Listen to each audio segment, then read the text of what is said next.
Welcome back to Just Giants with Grump and the Cranky Fan, the best damn podcast for the best damn football team. I am your host, the Football Grump. With me, as always, is Mike, the Cranky Fan, and we're back for another rookie minicamp.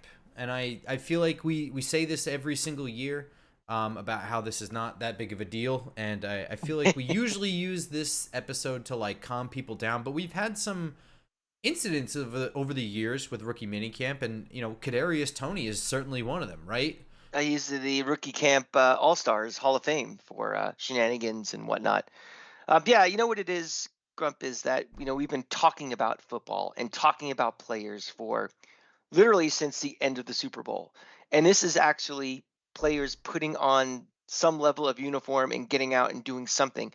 And people are just dying to see that happen. So people get excited about it, even though at the end of the day, all it is kind of like a dress rehearsal for the dress rehearsal. It's telling players this is how we work in the NFL. This is what your practices will be like. This is how we structure, training camp and things. So it's not that exciting, but because it's football, it's exciting. Well, it's also, yeah, I mean, you get excited for the player you drafted. They go into the building, and there's all these cameras, and then it's them wearing the uniform, and they are running drills. Like, it's not like they're doing nothing. Sure. So it is easy to get excited. You want to see them running full speed, but it's just not what happens. They don't run full speed. They don't go through everything. I mean, insert your Daniel Jones joke right here, but like they don't even have like real quarterbacks throwing to them either. Like you have some guy from Wabash, which I don't know where that is. Wabash is in Indiana. I used to drive by it all the time, going from West Lafayette to Fort Wayne. I knew you were gonna know the answer to that, and I was just like, he's gonna have it. Like Wabash, Indiana, is the home of the first ever electrically lit city. So there you go. Interesting. Mm-hmm. Why do you know that? Because I used to work near Wabash, okay, and so that's like the only thing that like all their restaurant menu items are based around light bulbs. It's like the light bulb cafe or whatever. It's like the electric company, like Monopoly piece. Oh boy, good people there though. I mean, Midwest nice really is a thing. Maybe not if you're going to a sporting event, but just around town, and they hear the New York accent. They don't give you the stink eye or anything. So they're nice people. Yeah, it's a good thing I don't have that accent. Hey, one thing. Okay, I don't. One thing about Daniel Jones you did bring up. I saw that what's his name got re-signed today by Detroit. Oh, Jared Goff, yeah. To like a $212 million extension or something. So that now pushes Daniel Jones now to the 13th most expensive contract of starting quarterbacks. So, when the contract happens, everybody freaks out.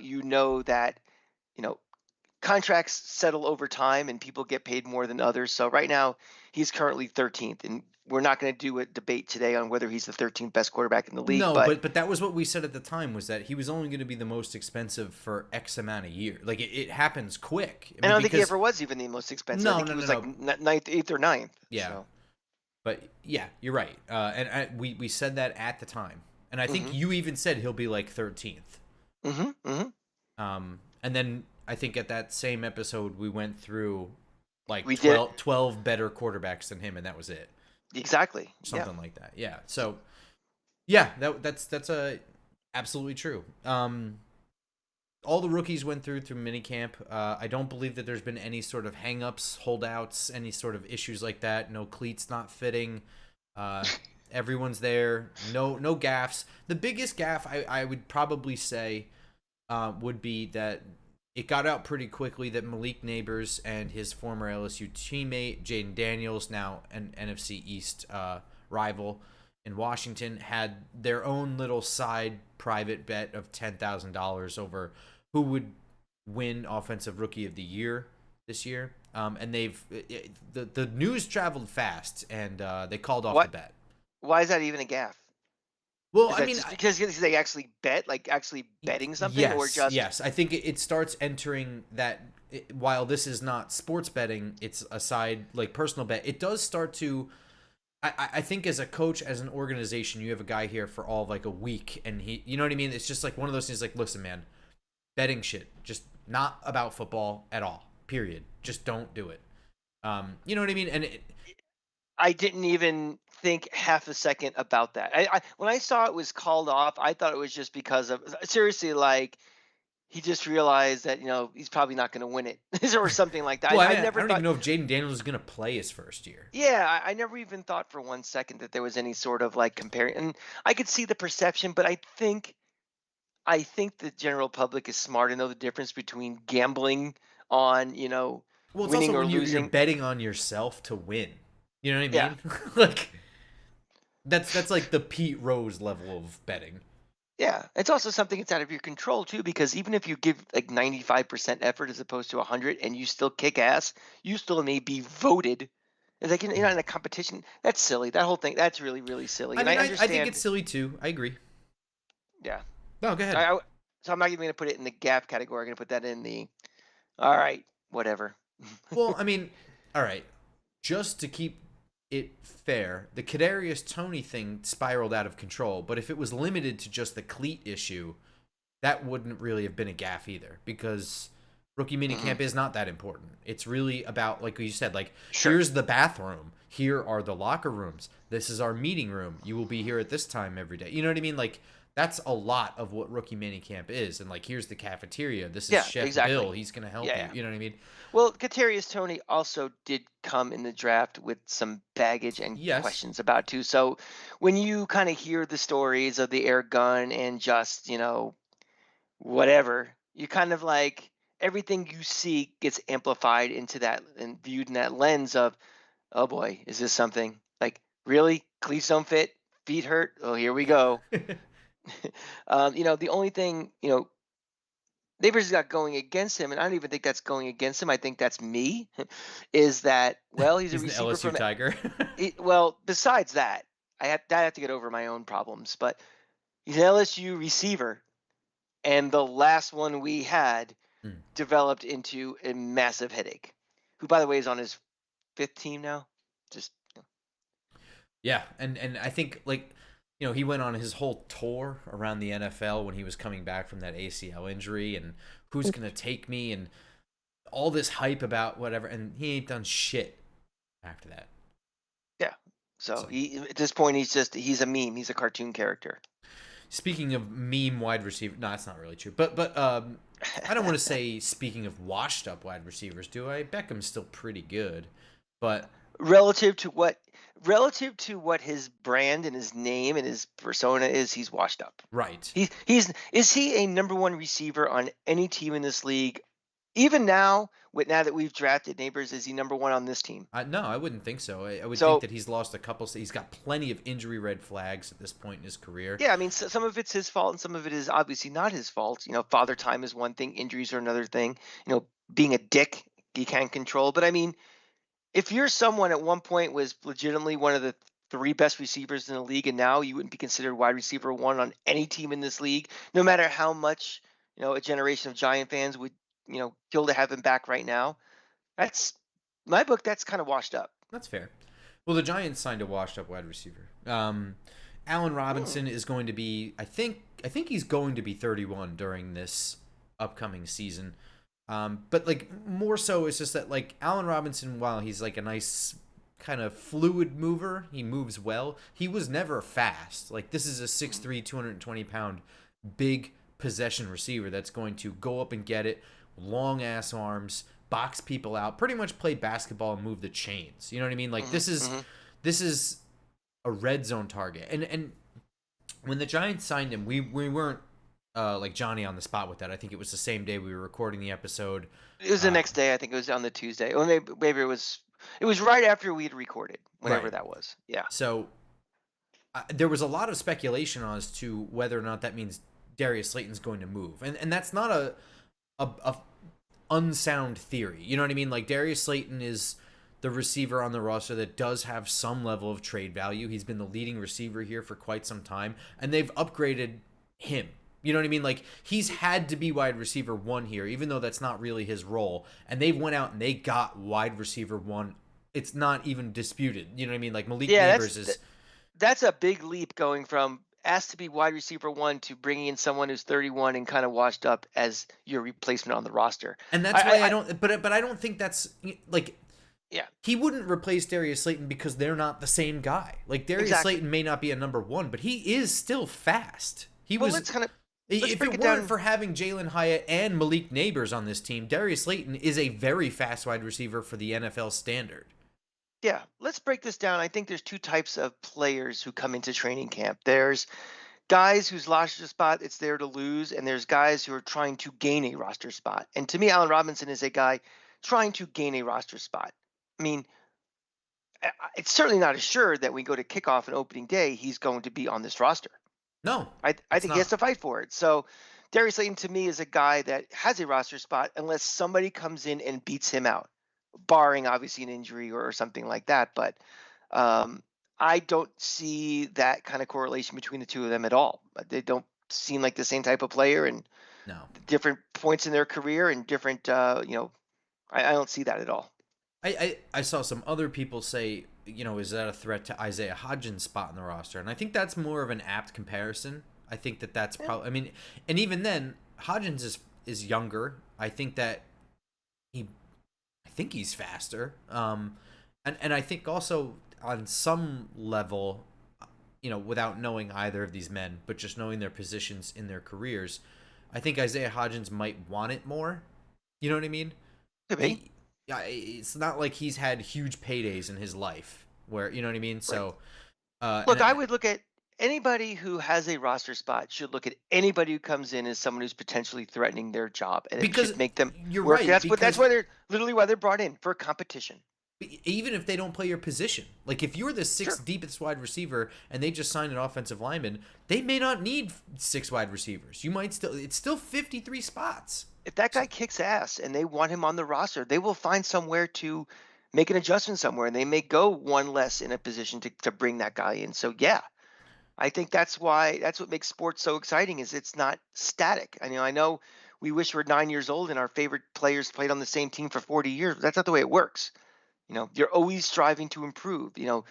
Now we live in the salary cap era where you have to make changes because you can't afford everybody you want. You have to, make moves on the margins that will impact you. So, you know, the Giants right now, we're a bad team. And we are still kind of up against it with the salary cap. And you can take some of these low margin risks. Allen Robinson doesn't work out and he's cut on cut down day. Well, nice knowing you. There's no real skin off our back. But you know something? If he kicks ass in training camp, he impresses. He gets on here and he has some receptions and he has a couple of critical first downs. It was all worth it then. So you try it and you see, and if it doesn't work out, then so be it. the one thing I was thinking, um, I I think that there's a chance that some of this is Darren Waller insurance. And I know that Darren Waller is technically a tight end, but he's not really. He doesn't really line up in line, and when he does, he doesn't offer too much as a blocker. While Darren Waller is more athletic and faster, I do think that the red zone element that Darren Waller offers is similar to what Allen Robinson offers, and is hard to find on this team with anyone other than 6'6" Theo Johnson, who does not have a lot of receiving experience at Penn State. So I think that there's a possibility that some of this is that. Darren Waller is still kind of hanging out there in the abyss. The Giants haven't cut him yet, and I think partially that's due to concern and partially due to not really being able to have strong contact with him. I believe they've been contacting him mostly through his agent, if not entirely through his agent. Hmm. And I also think that they don't want to make the move to cut him and make him available to the rest of the league. They would rather him make the decision to retire, and so that they can retain his rights anytime he unretires. Um, and I think that that's probably the intelligent GM move there. Yeah. Call me a skeptic, but I feel like for the last 15 years we've been getting that red zone target, Huh. and I never feel like we've had a red zone target. Right? We've drafted Hakeem guys. Nicks. Yeah, we've drafted guys that are sick. Remember Ramses Barden and guys that are like 6'5", and it's like, oh, that's our red zone guy. That's our jump ball guy. That's our guy that's gonna, you know, jump up and it never seems to ever happen. Maybe because we're hardly ever in the red zone. It could be a big Yeah. problem too. But Well, you're not wrong. I mean, like when you really think about it, that 2011 Giants team had Hakeem Nicks, and he was a red zone threat. Hmm. They also had some really good tight ends in the red zone as well with Jake Ballard and whatever. Um, as the like, but that's really the drop off of where like the GM work has been bad. Like the Ramses Barden pick was like one of those weird ones where like Jerry Reese moved up in the third round to get this fucking tall guy who Yeah. played at like a brainiac school. Like he played at like Cal Poly. Uh Um, huh. and uh, he had like one good game in which he had to. It was like something like Like the everybody second was. preseason game. No. He had a game against Carolina that was a regular season game, and I think he had you know, somewhere between like 5 and 8 catches for over 100 yards, maybe a touchdown or two. Like he was on NFL Network the next day because no one knew who this fucking guy was or whatever. But it was like one of those games where he had to step up because everybody else was hurt, and it was God, is like there? one of those things where it's just like it's not Ramses Barden. This is Tom Coughlin and Eli Manning. You know what I mean? Like, We're going to talk about the 100th anniversary thing in a minute, but why isn't there like a band-aid or like a crutches on part of that logo? Because again, we're talking about something 15 years ago, and well, we were so banged up we had to use Ramses Barden. yeah. Like, my God. But also, I mean, like, I think the point I'm getting at is that like that was during the everyone wants to shit all over Dave Gettleman, and I won't stop you, but it's not like Mark Ross and Jerry Reese were much better for literally like a decade before that. It's They pretty just they just comparable. they just have rings. Yeah, yeah. Um, in any Fucked up. case, you know what? I actually I like the Allen Robinson signing. I think that it, the other thing that I think people were frustrated with is that they're really not settled on what the offensive line looks like. I don't think they're settled on what the secondary looks like, and then they go out and they sign another wide receiver. But the reality of the Well, matter, and that's a valid well, position, but the reality is because negotiations don't happen the day that the signing happens. They well, were talking to also, Allen Robinson for weeks, and it came to its fruition at that point. They could still be doing tons of it. There's a second wave of free agency. It still hasn't happened yet. There's time. yeah, but look, you bought Allen Robinson at Five Below. Yes. If you're walking into Five Below and you come out with an offensive lineman, is that really making a difference? I mean, you should go to your mortgage broker if you're trying to get quality offensive linemen. Well, you're going to Five Below for depth, whether it's Allen Robinson or offensive line. So depth is depth, and Yeah, you but can still but make I a think strong argument yeah, that you're but better nobody's served getting depth on the offensive line but than wide nobody's receiver. complaining. Like getting back to how you started this with the point of people who are bitching about, well, you didn't address the offensive line. Hmm. If you go in and say, well, we got a backup guard, people are gonna be like, well, that's really gonna solve the problem. Well, I mean, and that's true too, because like part of the reason why people feel like the offensive line hasn't been addressed is because they've only got like tier two guys with like John Runyon and Jermaine Illuminator. Like these are not none of those guys are Joe Thomas, you know. Right. Right. So I agree with you. Hmm. What I thought was really interesting, and I don't usually, you know me, I'm not like a coach speak listener, press conference Negative. shit, whatever. But Not in the least. I did take I took note of something that Brian Dable said when he was asked about Andrew Phillips. Andrew Phillips really, this is according to Charlotte Carroll, who wrote for The Athletic. Um, Andrew Phillips was talking about how he prefers to play in the slot, even though he has inside-outside flexibility. We talked about him on draft night. He's probably going to be more the slot anyway, just based on him. But with that being said, Brian Dable was asked about that vacant spot opposite of Deontay Banks, and he mentioned Cordell Flott as someone that he has a lot of confidence in. You know that I've been screaming about this since the day we drafted Cordell Flott, that I know he was forced to play a lot of slot stuff at LSU, but he looks to me like he fits better on the outside. And we drafted him when he was super young. I don't think he could drink yet when we drafted him. I think he was only 20. Uh, So he was someone that I was like, look, he left a bad situation at LSU. This was right after the head coach, Ed O, had been fired for banging the AD. Or whatever was going on. wait, no.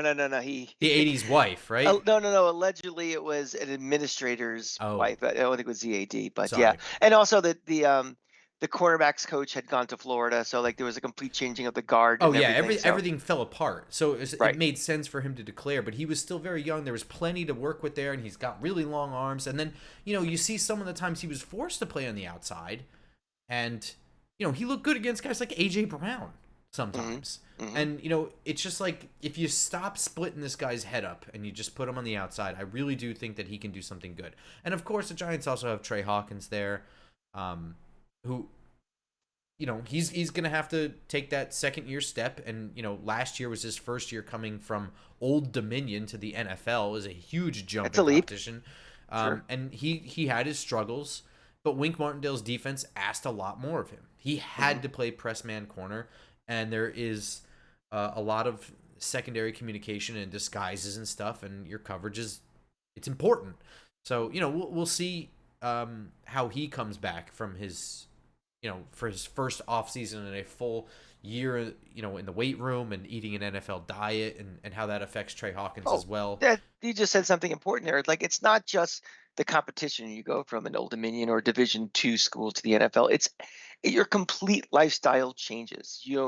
There are support people who handle every single meal that you eat. Oh yeah, You're dude. and First of all all, of these things. Yeah, it's with college, with a lot of college kids, if you're at a big program, that's one thing, and I'll get to that in a minute. But a lot of these schools, it's a college kid. What was your diet like in college, dude? Even if you're working out, like, I mean, if you're like, I think I'm eating healthy, like every other 19-year-old that's just like eating 1 billion pounds of protein, you know what I mean? They're not really properly hitting right. macros. They're not eating enough vegetables. You know what I mean? Like, you look at Tom Brady coming out of school. See how fucking fat he was in his Oh yeah. face. You can see it in his cheeks, his neck, and obviously he's had some work done. And it's been several years, but like No. he's also a Yeah. very rigid diet for many years now. Very Right. rigid diet, and you can see his face.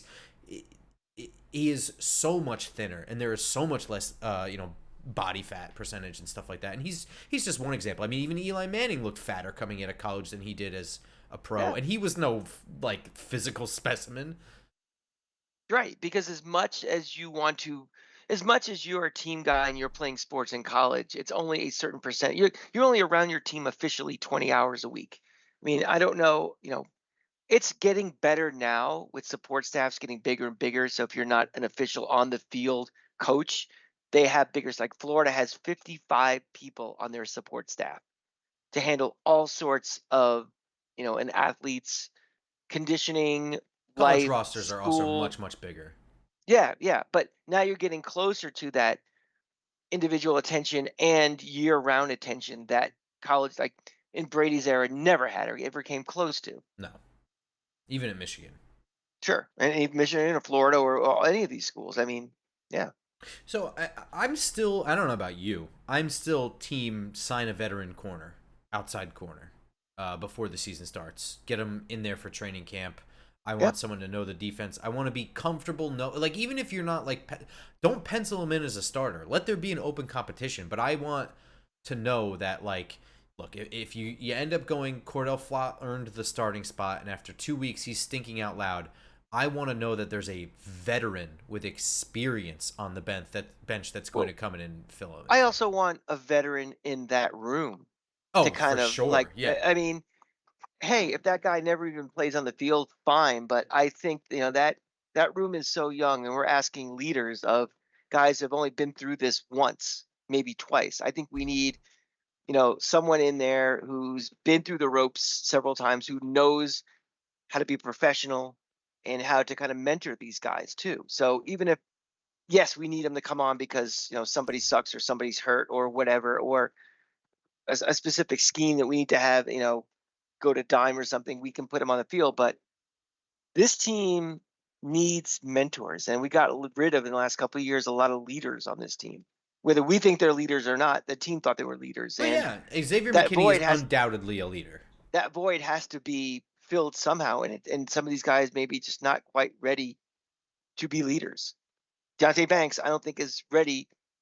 He's still trying to learn this league. This year is going to be 1,000% easier than last year was, but I don't think he's ready to put the responsibility of coaching up everybody else in the room and getting them ready to be in their right places and all that. I would even say 2 veterans. Mhm. It's a really, really bold statement of mine to make, but I'm being serious. Like a veteran safety and a veteran corner, um, So I think is super duper important. so I'll gas up the car. We'll go to Five Below this weekend, Grump, and we'll see Yeah, what we can find. but I That's the mean, problem. Yeah. I think the safety has less. This hypothetical veteran safety that we're talking about would have less. Um, Less of a chance of having to play than the outside corner. You know what I mean? Mm. Like veteran safety would be a lot more like film prep, the little things and, focusing on game to game and guiding Tyler Nubin and Jason Pinnock and Dane Belton, guiding those guys We're and Javarius Owens and them. we're getting those guys if we do get those guys on cutdown day. They'll be out You there. think so? Yeah. You think it'll take that long though? Because I, that's I, like I that's post training camp, that's post preseason, that's very yeah, late in but the process. but if we're looking to try to get like a veteran guy, somebody that doesn't need a whole offseason to be ramped up into this offense, almost like a plug and play guy, I think, rather than go dumpster diving, I think they're going to wait until cut down day, and there's a more of a selection to choose from. Interesting. Well, I do think that at some point we'll probably go into like the veteran free agent pool and see what's in there and maybe take some swings at guesses as to who we would want or who we think they might be considering or Right, something. But right. for right now, I'm just going to keep that as like the hypothetical possibility. Um, but you mentioned earlier the Giants unveiled today actually the 100th year patch that their 100th season patch that they will be putting on their jerseys this year. And I think there's still plenty of things that they're going to announce to commemorate their 100th season that has not been revealed yet. Just the patch has been revealed. There was like a social media, like there was a countdown, and I guess people were led to believe through themselves, because I didn't see anything that stated it, that there would be an official like new full uniform for this year, or a uniform change permanently to commemorate the 100th year, and that's what they were going to unveil today. And I don't know why you would think that the Giants Why organization would be one of those that would do that. why would you think that? Why would you want it? Why would it, I mean, if they were even going to consider that, my thought would be something like, you know, the evolution of the giant uniform. They'd have like three or four throwbacks where here's a uniform from 1936, here's Yeah, one from the 40s, here's one from 1972, here's one with that NY that was done the one year when they playing in the metal or in Shea Stadium or whatever.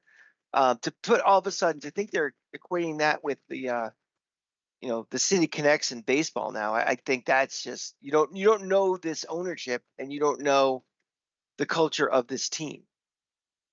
yeah, I agree. But I think at this point, the reality is that Giants fans don't have a football record to cheer about. They don't. And this is kind of one of those things. I was saying about the hollow feeling in ending up drafting Malik Neighbors because no quarterback fell to you. Like Malik Neighbors is collateral to this. Like he it's not his fault. That's not part of it. He's still a great player. I know they want him. I certainly want him on the team. But there is this hollow feeling of like if you had drafted a quarterback, you have this like level of hope and expectation and optimism over the next couple of years. And when you don't do that, when it's so clear that the Giants wanted that, you know what I mean? Like very, very loud, active talks about moving up to get one quarterback or another. Them having all of these private workouts with, whatever. This is Active rumors that were trying to go up, never actually. I mean, I think fans again they equate no. I mean, some. those are. I mean, those are very substantiated rumors versus like the uniform reveal was literally just some asshole on Twitter. You know what I mean? Yeah, but Like, most of it was substantiated kind of like last day, like they made a call, they made this, but like people for weeks had been convincing themselves that we're trying to move up. We've moved on from Daniel Jones. hmm. We are trying our darndest to move up. Well, nevertheless, Yeah. I do think that and even for myself a little bit, there is this hollow feeling of like, well, what happens if Daniel Jones comes back next year and he just is just as bad as we hoped he wasn't? You know what I mean? Like, what the hell do we do now? Like, and I know that it's like, well, it's football and it changes every year, and sometimes you have to get a new quarterback, and that's the reality, and that's the mature adult way to look at it. But it is a very hollow feeling when you don't feel like there's a plan, and that's what it feels like. Yeah, see, to me, I'm looking at it almost the opposite. To me, it's like if Daniel Jones is a bust, or Daniel Jones is hurt, it's gonna be more likely Daniel Jones is hurt and can't play than he's being Right. a bust. People are acting like Daniel Jones is Ryan Leaf, and Daniel Jones is not Ryan Leaf. And healthy with the right cast of characters, he's fine. He's an adequate and NFL starting quarterback. So it's not going to be well because he sucks. It's going to be because probably he didn't play 11 games this year again for whatever reason.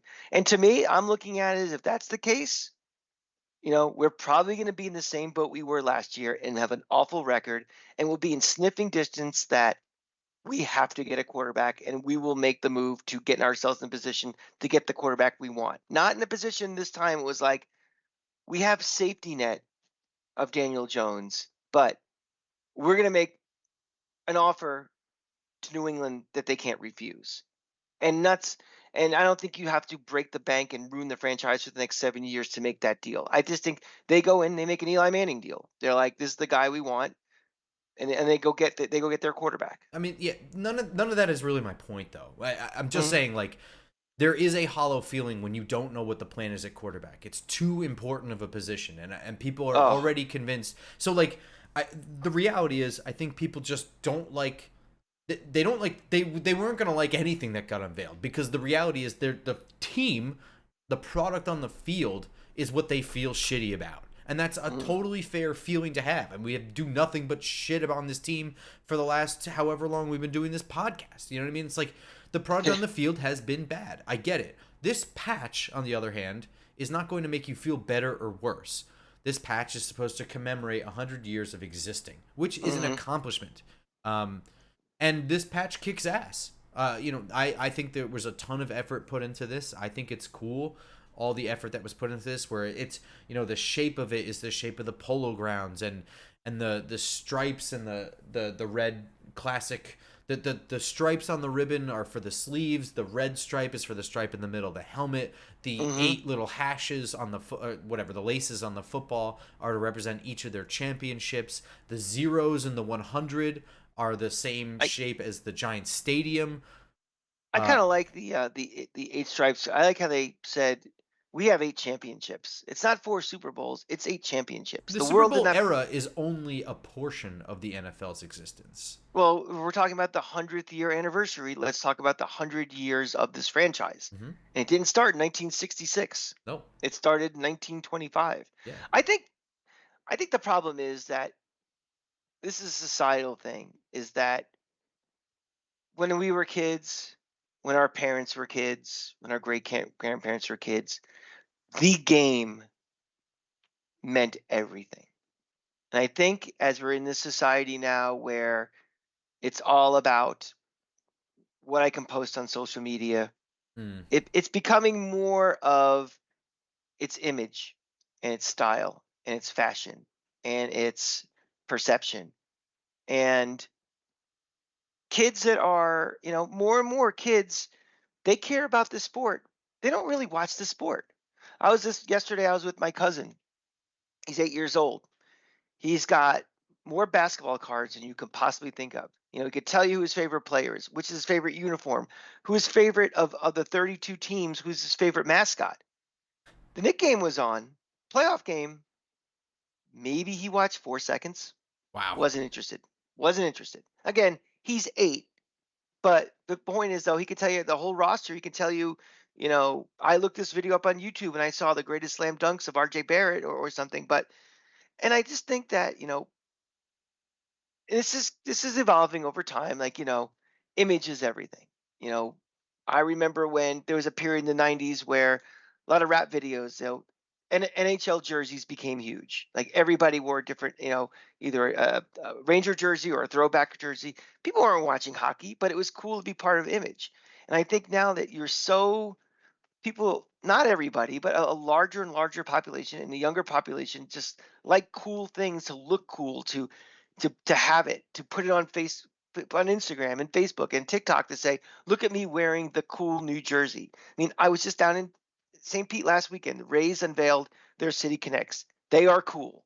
Everybody was talking about them. Team sucks this year. Team doesn't have a history really to speak of, but goddamn, the line to buy it was out the door. Those are sick uniforms. They are very The sick. They are Rays very ones, sick. yeah, they're really cool. But my point is, like, the image and the style is very important, and popularity of teams. All the Seattle teams, the Seahawks got much more popular, not because of Russell Wilson, it's because they got those neon uniforms, right? That's kind of it. The soccer team got big because they wore the neon uniforms. So if you're disappointed because there isn't something new that you can show off in, that's kind of a you problem. But I don't even understand that because there's a patch on a jersey and they're gonna sell it. So okay, so you can't tell from 8 miles away that it's a different jersey, but I don't know. Look, everybody, Jet fans hated their old jerseys. They love when they got the Joe Namath ones, and now they can't wait to go back to the Joe Klecko jerseys. Dude, But those Buck fans hated the orange. I remember the day they had the new owner, brand new owner, and there's a talk about being a new stadium. What was the first question asked? I remember the press conference.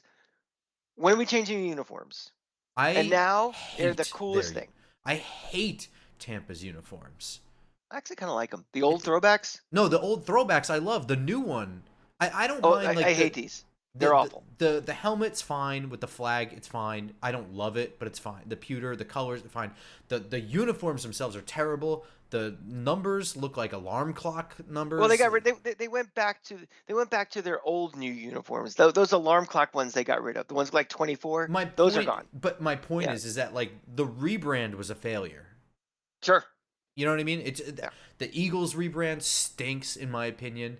I like the Kelly Green ones. I like their old helmets better. I don't even like the Eagle like logo rebrand. I think it stinks. I mean, we don't have to. The Washington rebrand took no effort whatsoever.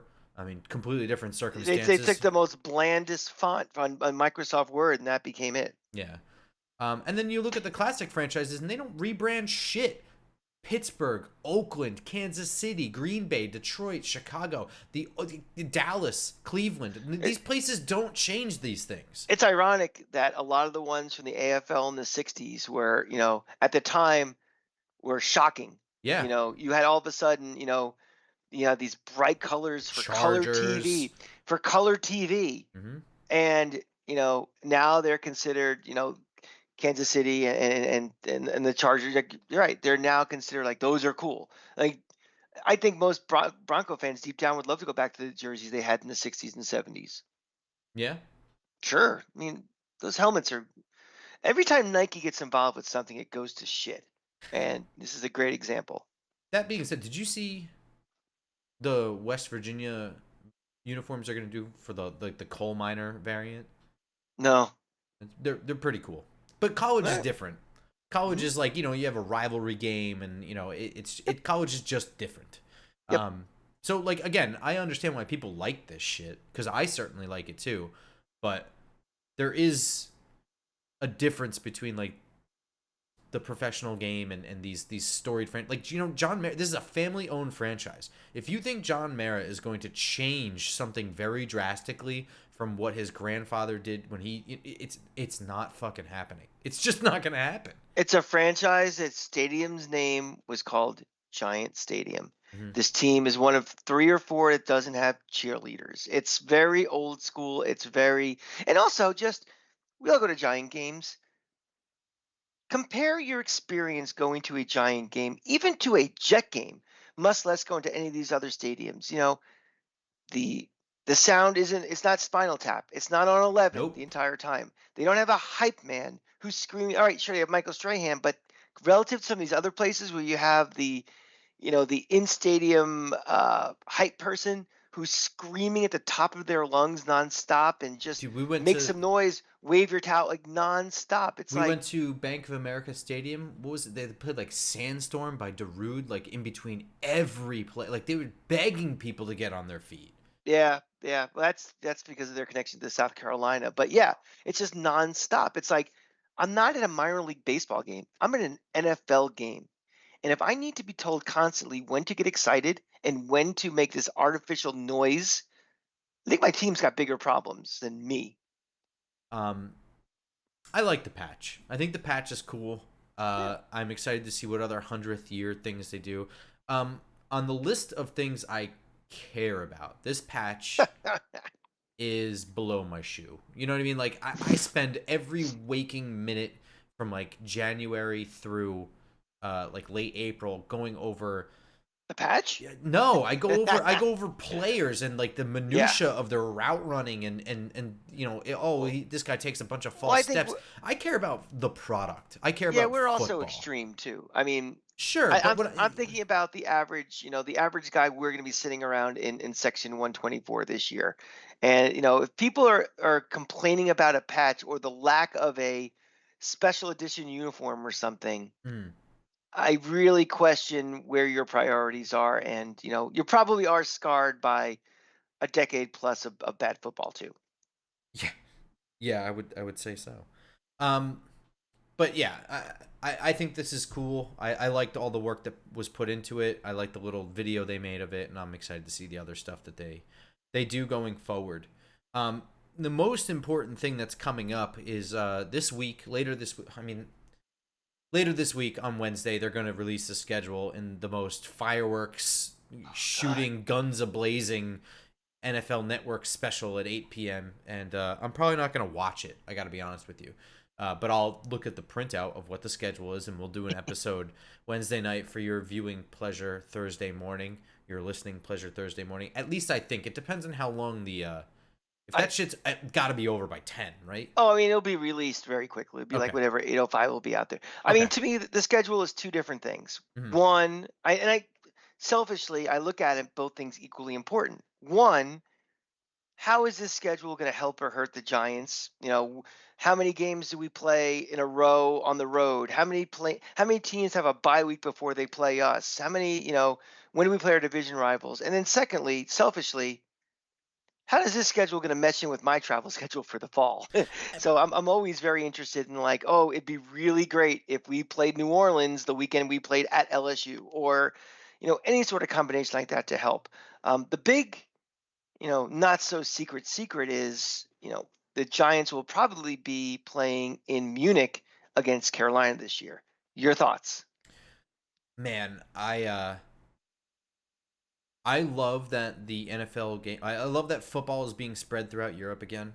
I think that they play in Munich or in Frankfurt last year? Um, I think they played in Frankfurt last year, and I think they played in Munich the year before. Okay, The Bucks definitely played in Munich. We had some friends who went. okay.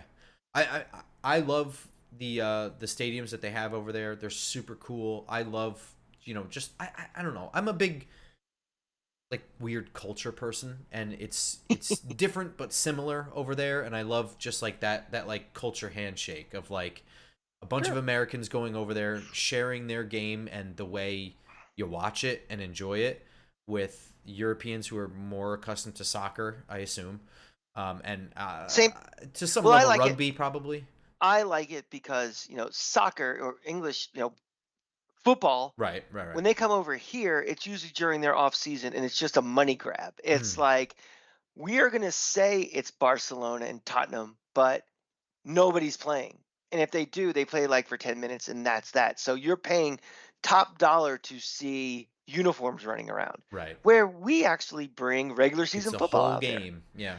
I think it sucks if we are playing Carolina. I think it sucks for Carolina because you know there are so many New Yorkers who live in Carolina Yeah, that that's this true. is this is a guaranteed sellout for them. It is a huge weekend for them, and they're losing one of their cash cows of not having the Giants go there. So I feel a little bad for And it's a the bad organization at a bad time. yeah, yeah. I mean, let's be honest. If you're bringing over Carolina Giants, that's not exactly a goodwill ambassadorship we're sending over to Europe. Is the NFL's best. I mean, the Giants haven't lost abroad yet. They are 3-0 in London. How about that? That's true. Yeah. So if it's Carolina, I feel a little bit better about it. I want to keep that one going. I'm not even like I'm not trying to jinx this. I'm gonna knock on wood with that one, but Yeah. it's uh, having to play Green Bay. I remember the dread I felt. There was like a moment where like Daniel Jones was hurt or something, and I was like, God Hmm. damn it, I'm flying to London to see Davis Webb play Green Bay. You know what I mean? Like, what a shit fuck disaster that's gonna be. And it that didn't happen, and it was a great game, but like I don't know. I'm just glad that we're not. I'm not the There, most confident I've ever been as a Giants fan. So if we were going over there to play, the Dallas Cowboys or something like that, which I don't think would ever really happen, um, I would be like, well, great, we get to be embarrassed in front of the entire world. That's pretty sweet. But I'd be annoyed if we're giving up a home game for it. And I think, the mayor's stance on not having Thanksgiving Thanksgiving, night yep. games at home or holiday games at home, I think will pretty much assure we'll never do that. And also, quite frankly, the revenue that would be lost. And who knows if even in our lease that we're allowed to do that either, because some places you can't. For I'm not someone who's like got a huge love affair with John Mara. I don't know that much about him, so I don't really care. But for he's one of the few owners that has been very vocal about supporting the fan. You know what I mean? In things with like Thursday night games and exclusive TV deals, but especially the fan experience and going to the game.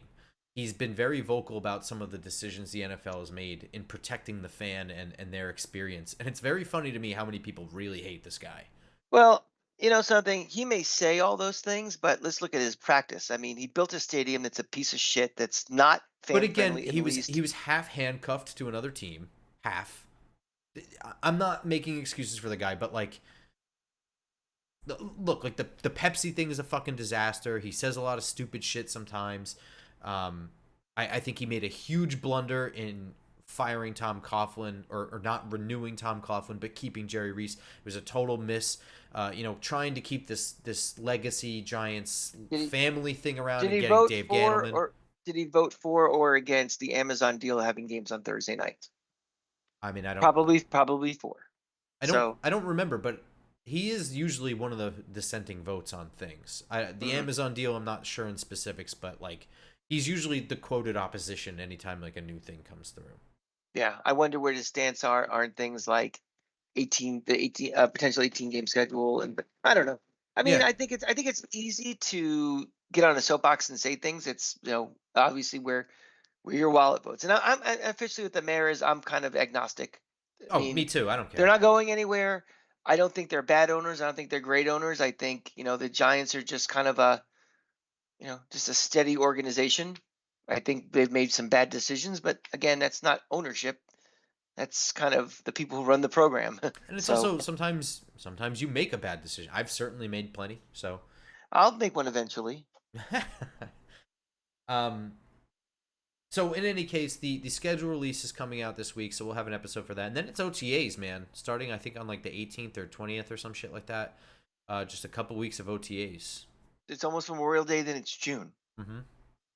So it's kind of coming. I mean, basketball and hockey playoffs are getting to conference championship time, and baseball's really starting to kick in. And before you know it, we're going to be starting to talk about training camp, and on the merry-go-round we go again. But before we can talk about that, I had a weekend. We all did. Tell me Yeah. about yours.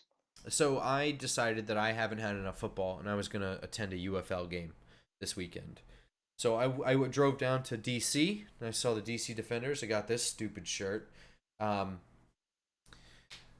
I had a great time. First of all, like as you'd expect, I got front row seats in the end zone for $39 a piece. Were you lying across several seats? Were you that comfortable, or was it? No, no, no. I mean, it was so I have the official attendance numbers is that it's Audi Field, which is the soccer stadium for DC United. You've never been, so I've not. I've officially gone to a stadium that you have not now. Hey, Finally, congrats. Nice first work. time I believe. Um, So was you've been to NFL games, home and away. You've been to major college stadiums before. What would you say this crowd was like? Closer to like a minor league baseball team, or like a college atmosphere, or just people just having a picnic on a Sunday afternoon. So this is a weird one. I didn't get the best sample of what this league is or whatever, and what the atmosphere is because it was Mother's Day. So, but it wasn't a small crowd. So this is a 20,000 capacity stadium, Hmm. and the official attendance numbers are 12,200. So more than halfway full. But again, Uh, like I said, it was Mother's Day. It wasn't a particularly nice day. The sun came out, but it was like a high of like 67. Like it was kind of, I had a hoodie on. it's in a So cool neighborhood too, if I remember. It's kind of near so Nationals Park and like all that it's stuff that's being built.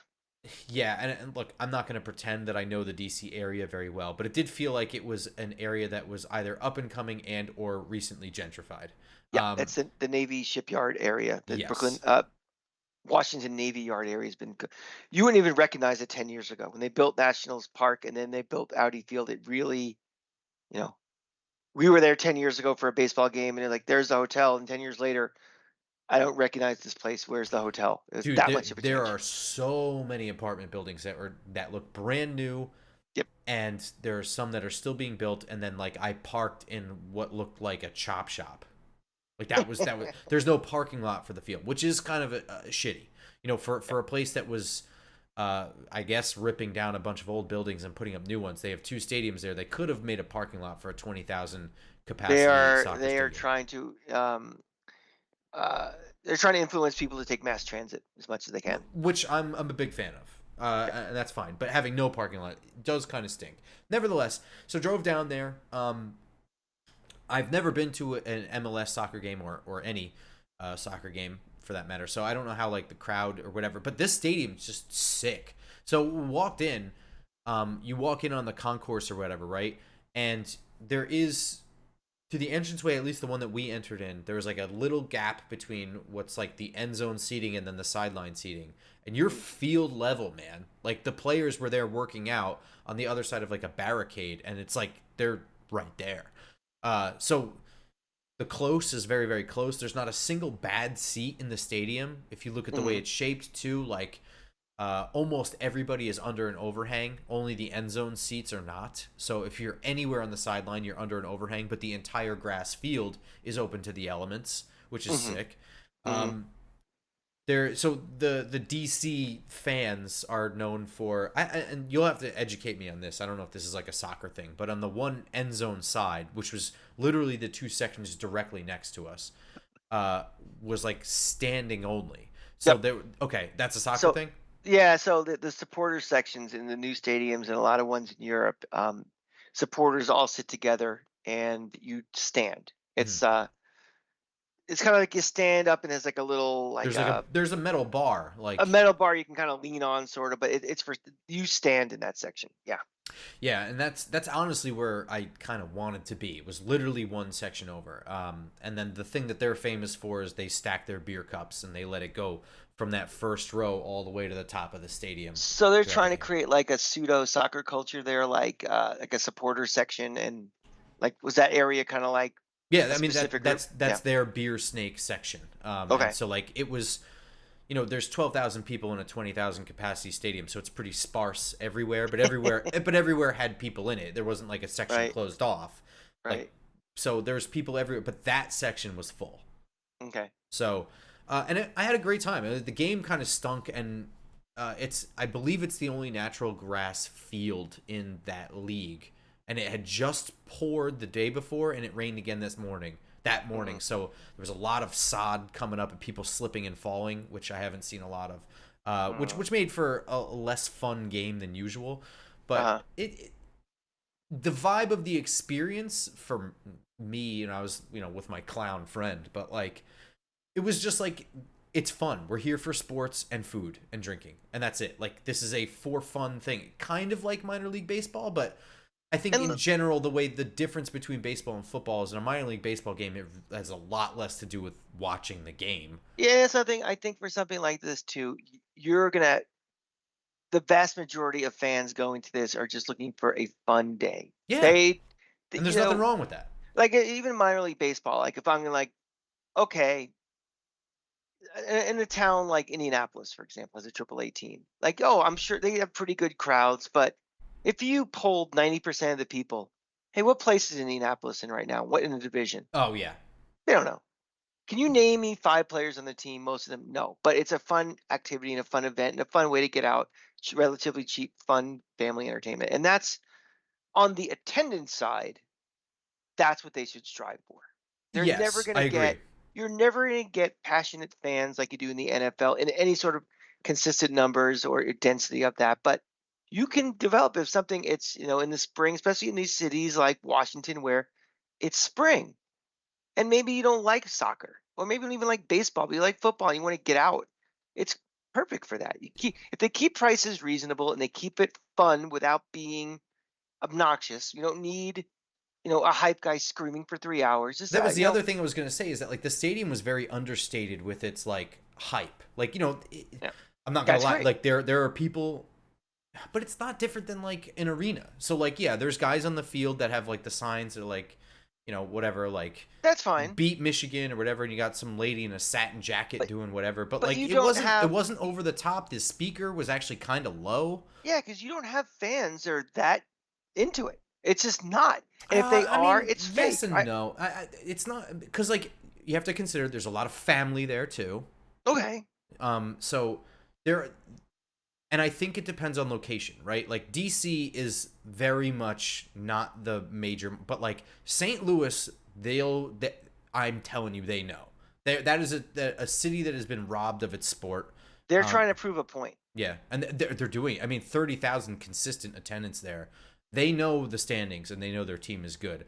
I St. think, Louis yeah, St. Louis is the new Seattle. When the Sonics got ripped from them, they were going to prove to everybody we are a major league city. We are going to get our teams back and we're going to get all the sports. And they'd get 70,000 for MLS. hmm They would get, Mariner games always sell out. Whenever there's like an exhibition NBA game, they get 18,000. Before they got the Kraken, they'd have minor like preseason games and they'd sell out the old Key Arena. So that's how St. Louis is. They feel they were screwed. And they have a claim to feel like they were they have a screwed. huge claim. I would say San Antonio. That crowd has a pretty good idea of where they are They in the want, standings. yeah. They want a team. So there's pockets, and I think it's about nailing those markets. Hmm. And that's kind of but for I think you're right for all the in between markets that are like big enough to host a team, but not big enough where it's just like so obvious that they need one.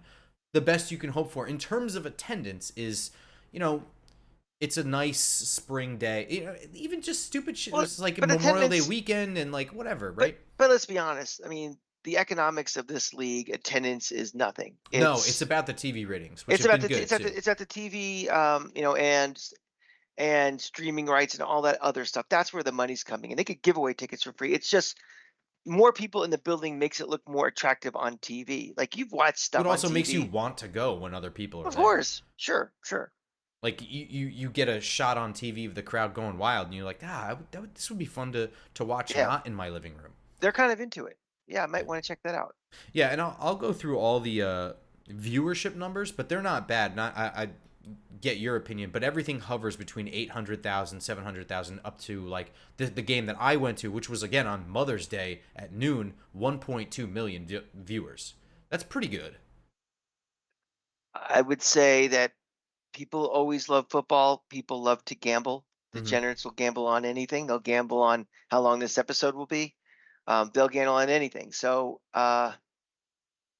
I don't know. I don't know what they're projecting, what they thought they were going to get, if that's in line with what their hopes and dreams were. But I remember when the old XFL that first year when it was on NBC on Saturday nights, and it was like the lowest rated Oh primetime yeah, show in television history. yeah. So everything is to be successful, be good at your niche.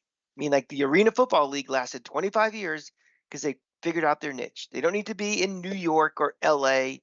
They need to be in places like Orlando, and you know that maybe has one major league team, but people would be interested in going to. Right. And I think they'll figure that out. They don't need a team in Giant Stadium. They don't No. need it. They don't need a team at SoFi. They don't need a team in you know Chicago. They need in places where football is being underserved by their people. Anyway, that was way more UFL talk than I wanted. Woo! that's going to do it for this episode. We will see you guys later this week for a quick schedule release thing. We're going to go through it, look at some of the bye weeks and the teams that we're going up against and locations, and we'll talk about that stuff on iTunes, SoundCloud, Spotify, and of course YouTube Thursday morning for you guys. And if you need a reminder, you can follow us on Twitter at @football_grump, at the Cranky Fan, and at Just Giants Pod. Until next time, go Giants. Go Giants.